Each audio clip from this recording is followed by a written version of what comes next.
السلام علیکم ورحمۃ اللہ وبرکاتہ۔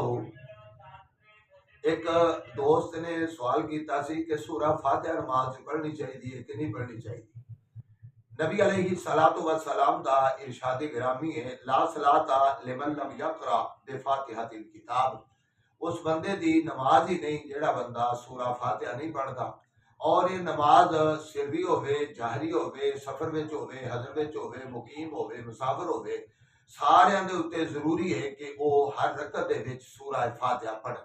اور دوسری روایت، یہ روایت جڑی ہے یہ صحیح بخاری دی اور ان دے راوی عبادہ بن صامت رضی اللہ عنہ نے، اور دوسری روایت جڑی ہے وہ جامع ترمذی دی اور ابو داؤد شریف دی ہے۔ ان دے اندر ہے کہ نبی علیہ الصلوۃ والسلام نے سویر دی جماعت کرائی، اور نبی علیہ الصلوۃ والسلام نے جدوں نماز پڑھائی تے فثقلت علیہ القراءۃ، نبی علیہ السلام دے اوتے قرات پڑھنی تھوڑی جی مشکل ہو گئی، صحابہ کرام پیچھے کھڑے ہیں۔ آقا علیہ الصلوۃ والسلام یعنی کہ پیچھوں کو آواز آنی شروع ہوئی، اور اس آواز دی وجہ تو فثقلت علیہ القراءۃ۔ جدوں جماعت ختم ہو گئی، نبی علیہ الصلوۃ والسلام نے پوچھا، اے میرے صحابہ، لعلکم تقرؤون خلف امامکم، کیا تسی بھی امام دے پیچھے پیچھے پڑھ دیو؟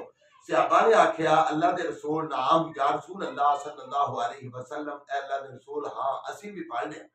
تے محبوب نبی صلی اللہ علیہ وآلہ وسلم نے فرمایا، لا تفعلوا الا بفاتحۃ الکتاب، کہ اس بندے دی نماز نہ اس طرح کرو مگر کلی سورہ فاتحہ پڑھو، کیونکہ لا صلاۃ لمن لم یقرأ بها، جڑا بندہ سورہ فاتحہ نہیں پڑھدا اس دی نماز نہیں، کلی سورہ فاتحہ ہی پڑھو۔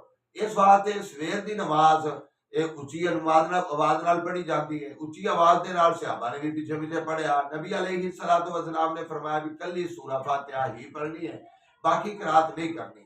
اس واسطے اس حدیث تو ثابت ہویا کہ مقتدی جڑا ہے وہ کلی سورہ فاتحہ امام دے پیچھے ہی پڑھے، اگر نہیں پڑھتا تو اس کی نماز نہیں، کیونکہ محبوب نبی